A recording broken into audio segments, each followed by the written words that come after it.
Hi friends, मेरे YouTube channel Manish study point पर आप सबका स्वागत। दोस्तों, आज का ये वीडियो उन प्रतियोगियों को समर्पित है जो किसी भी परीक्षा की तैयारी कर रहे हो। आज का टॉपिक भारत का संवैधानिक विकास है। दोस्तों, इस सेशन में मैं 15 इंपॉर्टेंट क्वेश्चन लेके आया हूँ जो आपके लिए परीक्षा में बहुत कारगर साबित होंगे। आज के जो क्वेश्चन हैं, जो लास्ट एग्जाम में पूछे हुए क्वेश्चन हैं, दोस्तों अब अपने सेशन पर बात करते हैं। जी हाँ, आप सबको पता है कि इस समय हमारा देश कोरोना महामारी से जूझ रहा है। आप सभी से अनुरोध है कि घर पर रहकर अच्छी पढ़ाई करें और वो बिना मास्क के कोई घर से बाहर ना निकले और 2 गज की दूरी बनाए रखें। 2 गज दूरी, मास्क है ज़रूरी। दोस्तों, वीडियो को एंड तक जरूर देखें और वीडियो अगर आपको अच्छा लगे तो इसको लाइक शेयर सब्सक्राइब करना ना भूलें और अपने दोस्तों से भी इसको शेयर करवाएं। अब अपने सेशन पर बात करते हैं।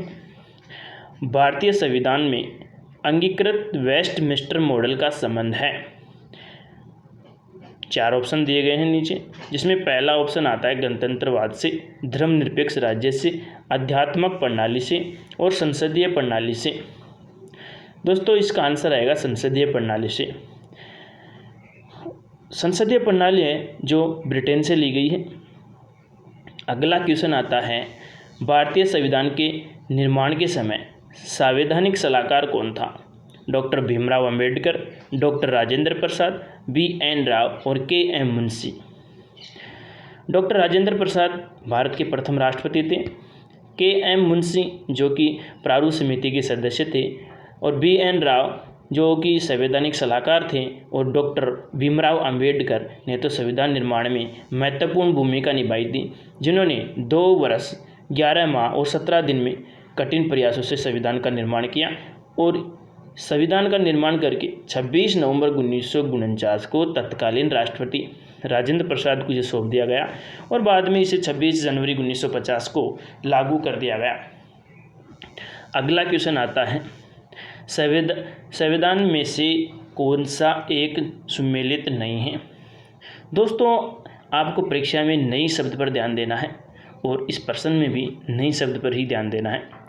एक तरफ संवैधानिक प्रावधान दिए गए हैं तो एक तरफ उनके स्रोत दिए गए हैं। संवैधानिक संसदीय लोकतंत्र ब्रिटेन से लिया गया है। नीति निर्देशक तत्व आयरलैंड से लिया गया है। मौलिक अधिकार संयुक्त राज्य अमेरिका से लिए गए हैं और आपातकालीन उपबंध रूस, यहाँ पर ये गलत है, आपातकालीन उपबंध यहाँ रूस से लिए गए हैं। अगला क्वेश्चन आता है, भारतीय संविधान की प्रस्तावना में हम भारत के लोग से क्या तात्पर्य है? संप्रभुता भारत के मुख्य न्यायाधीश में निहित है। संप्रभुता लोकसभा अध्यक्ष में निहित है। संप्रभुता भारत के लोगों में निहित है और संप्रभुता भारत के राजनीतिक दलों में निहित है। दोस्तों, इसका आंसर आएगा संप्रभुता भारत के लोगों में निहित है। अगला क्वेश्चन आता है, भारत का संविधान अंगीकृत एवं अधिनियमित हुआ था 26 जनवरी 1950 को, 11 फरवरी 1948 को, 26 नवंबर 1939 को और उपयुक्त में से कोई नहीं। दोस्तों, इसका आंसर आएगा 26 नवंबर 1949 को और 26 जनवरी 1950 को तो पूरे देश में संविधान को लागू कर दिया गया था।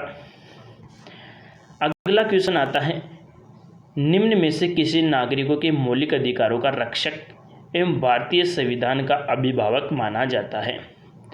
पहला ऑप्शन आएगा महान्यायवादी, दूसरा ऑप्शन है उच्चतम न्यायालय, अगला ऑप्शन है संसद और अगला ऑप्शन है राष्ट्रपति।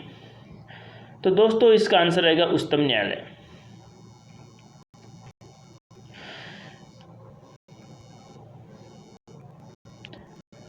दोस्तों, इस सेशन में ये क्वेश्चन बहुत ही इम्पोर्टेंट क्वेश्चन है और आपको यह वीडियो अच्छा लगे तो दोस्तों इसको शेयर एंड सब्सक्राइब जरूर करें।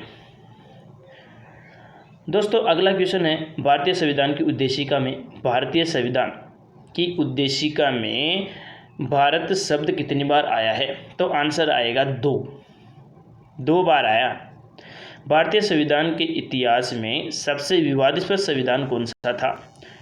42वां संविधान संशोधन, 49वां संविधान संशोधन, 79वां संविधान संशोधन और 76वां संविधान संशोधन। दोस्तों इसका आंसर आएगा 42वां संविधान संशोधन 1976। जब यह संविधान संशोधन हुआ था इस समय भारत का प्रधानमंत्री इंदिरा गांधी थी और इसी संशोधन के तहत प्रस्तावना में एक बार संशोधन किया गया था जिसके अंतर्गत 3 शब्द जोड़े गए थे। समाजवाद, पंथनिरपेक्ष और राष्ट्र की अखंडता शब्द जोड़े गए थे। दोस्तों अगला क्वेश्चन आता है, संविधान की पांडुलेखन समिति का निम्न में से सदस्य नहीं था। इसमें से सदस्य कौन नहीं था यह बताना है। तो के.एम. मुंशी, ए.के. अय्यर, मोहम्मद सादुल्ला और जवाहरलाल नेहरू। इसका आंसर आएगा जवाहरलाल नेहरू। जवाहरलाल नेहरू पांडुलेखन समिति के सदस्य नहीं थे, प्रारूप समिति थी। इस प्रारूप समिति को ही पांडुलेखन समिति कहा जाता है। अगला क्वेश्चन आता है, किस अधिनियम के तहत भारत में द्वैध शासन की स्थापना की गई थी। भारत शासन अधिनियम 1919, भारत शासन अधिनियम 1861, भारत शासन अधिनियम 1858 और भारत शासन अधिनियम 1870। दोस्तों इसका आंसर आएगा भारत शासन अधिनियम 1919।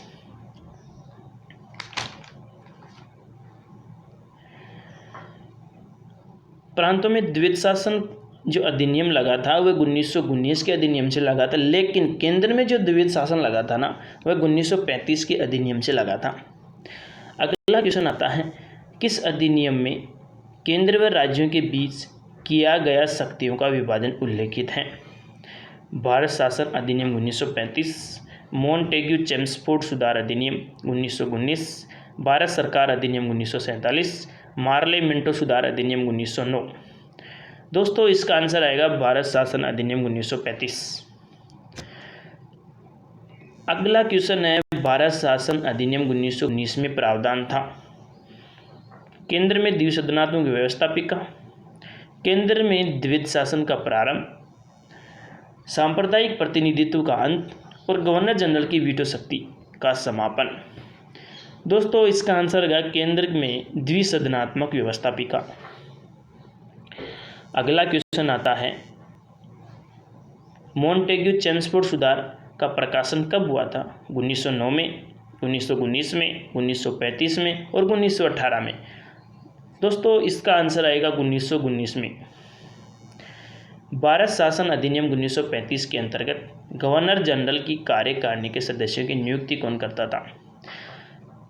इसका कहने का मतलब ये है कि जो भारत शासन अधिनियम 1935 था, ये भारत शासन अधिनियम 1935 उस समय लागू था। उस समय गवर्नर जनरल की जो कार्यकारिणी थी ना उसके सदस्यों की नियुक्ति कौन करता था। ऑप्शन 4 हैं, तो ब्रिटिश ताज, भारतीय मंत्री, भारत का गवर्नर जनरल स्वयं और ब्रिटिश प्रधानमंत्री। तो इसका आंसर आएगा गवर्नर जनरल स्वयं। 1935 के अधिनियम की मुख्य विशेषता है, 1935 के अधिनियम की मुख्य विशेषता बतानी है, द्वैध शासन, संघात्मक शासन और एकात्मक शासन और प्रांतीय स्वायत्तता। दोस्तों इसका आंसर आएगा संघात्मक शासन। और अब आपको यदि ऐसा पूछे कि संघात्मक शासन कहाँ से लिया गया है, तो दोस्तों इसका आंसर आएगा कनाडा से लिया गया है। दोस्तों वीडियो को एंड तक ज़रूर देखें और वीडियो को लाइक, शेयर, सब्सक्राइब करना ना भूलें। दोस्तों कमेंट करके ज़रूर बताएं कि वीडियो कैसा लगा और अगला सेशन फिर लेके आऊँगा। सभी दोस्तों को नमस्कार, बाय।